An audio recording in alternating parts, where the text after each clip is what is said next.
it's Maria. I'm a third year medical student at the University of Cambridge, and today I'm doing a story time of my Cambridge interview experience. Featuring Marie Curie, peasants, 2 hours of sleep, and the Nazis. I guess it was weird, even for Cambridge. So to put things into context, I applied in 2018, so quite a while ago. I remember I got told 2 weeks before that I would be invited to an interview at the beginning of December, and that is when my interview preparation actually began. In that time, I asked my form tutor, who had been to Oxford, for any advice or useful incantations or whatever, and his answer was actually not very useful.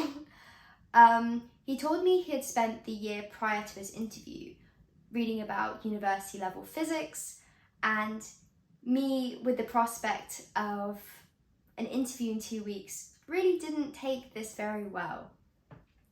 What I did do though is I revised my AS content and all the A-level content for biology and chemistry that I had done so far, and I also kept up to date with all the news articles which were related to healthcare over the last 3 months.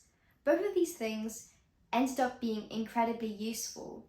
They used a lot of the A-level content as a foundation to then build up and get you to think about new things in a different way. In terms of the news, that was also useful because they used specific examples of news articles, and then they would ask you, how do you think that this works? Can you suggest a mechanism? And then making you reflect on the ethics and the implications of that. But this will make a lot more sense when I've gone through the whole format and explained everything to you. So the night before the interview, I couldn't sleep at all. I must have had about 2 hours of sleep. I think it's one of those cases where you really try to fall asleep and then you just can't. It's a sort of hyper-intention sort of situation. Regardless, I took the train the next morning and I had both interviews on the same day at St Catherine's College, Cambridge. They were in the morning and they were scheduled to have a 5-minute break between them, even though they were in different rooms, so I had to travel through the whole college. So I walked in and I was led by a really friendly student who was giving directions. I then went into a room where everybody was frantically preparing for their interviews. A lot of people had been given pre-reading for their interviews, but I had nothing. So I just sat there and tried to stay calm. From there, I was led to my first interview. This was in a room near the Master's Lodge, and I remember sitting there, and then the 2 interviewers came out and they said, "Oh, hello, we'll see you in a few minutes." And I said, "Yeah, it's lovely to meet you. I hope you have fun." And then it transpired that they were actually just going to get coffee into the loo. So that was a little awkward, but we move. So my first interview was the more medically related one. And the focus of that was quite a bit to do with the CRISPR-Cas9 case, which was a really big deal at the time. So for those of you who don't know, that centered around the births of these 2 twins who were had their genes modified using a new technology. Luckily, I had read about this, so I had some sort of idea of how this roughly worked, and at least I had a clue about what they were talking about.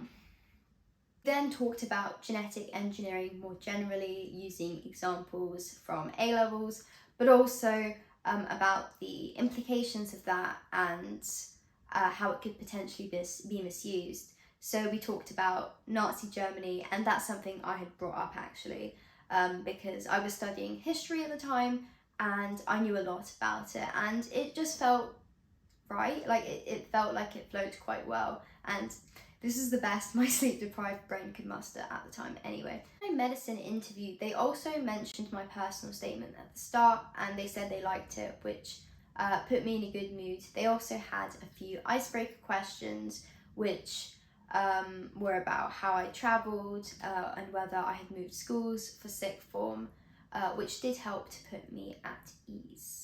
also a lot of direct A-level content that they would ask me initially, far more than I was expecting.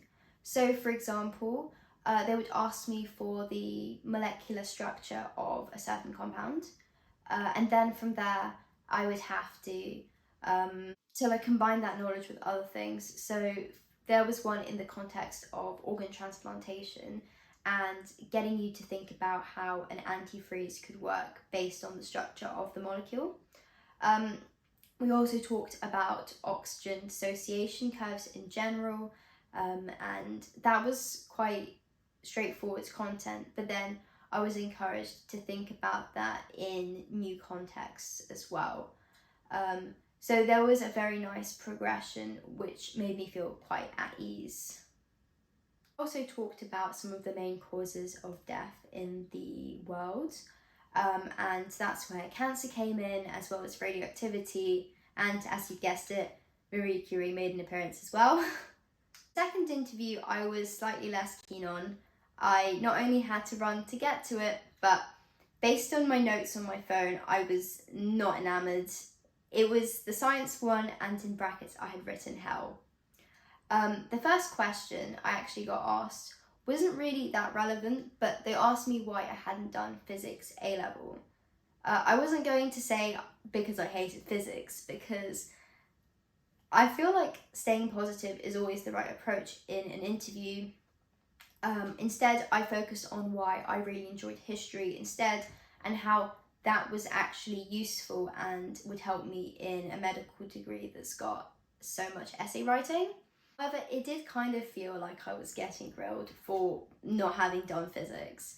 And I know other people were asked very similar questions in my college for that year. I also had to draw a graph on the whiteboard, which was really nerve-wracking because I hadn't actually done maths for a very long time, because I had done all the AS and A-level content in year 12 and kind of neglected maths until that point.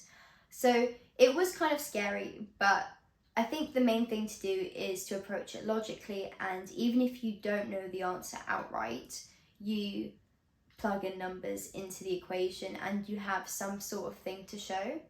You don't have to get to the answer straight away, but you have to show that you can calmly take a step back and discuss your approach to the question.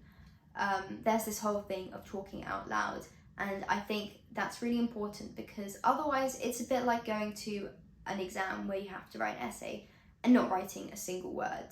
You have to talk through the process. I also got asked about other work I had done. So I had written an essay about the Black Death for this essay competition, and we talked about that for a while. We talked about the peasants, and that's where they came into the interview. There was also a point where we talked about colour and how we see, and that was kind of verging on physics territory, where I didn't feel as comfortable, but they did try to reframe the questions to help me out, which was quite useful. There was another point where we did some very basic genetic calculations, including Punnett squares. They were very keen for me to be doing everything in my head though, so I offered to draw a diagram up for them, and they refused. They were like, no, you must do this in your head.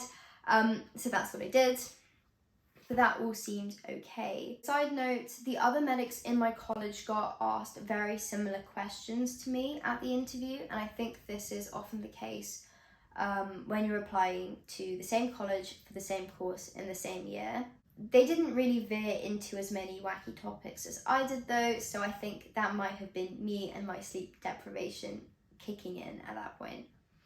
At the end of the interview, they also asked me if I had any questions, and I decided to ask about the college dog because I knew the master had one.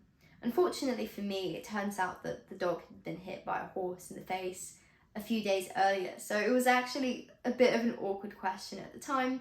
And then on leaving, I was waving at all the tourists through the gates. It was a really odd, surreal experience looking back on it. But I think the main focus has to be on presenting yourself in the best way. Don't be negative about anything. talk through the situation and stay calm when you're in there, because they're trying to gauge whether you would be a good fit for their system. You could be really smart but just not work for the Cambridge education, and that's okay, but it just means you're probably not as likely to get in. Anyway, I hope that was helpful for you guys. It's not a super informative video, but it was more of a chat.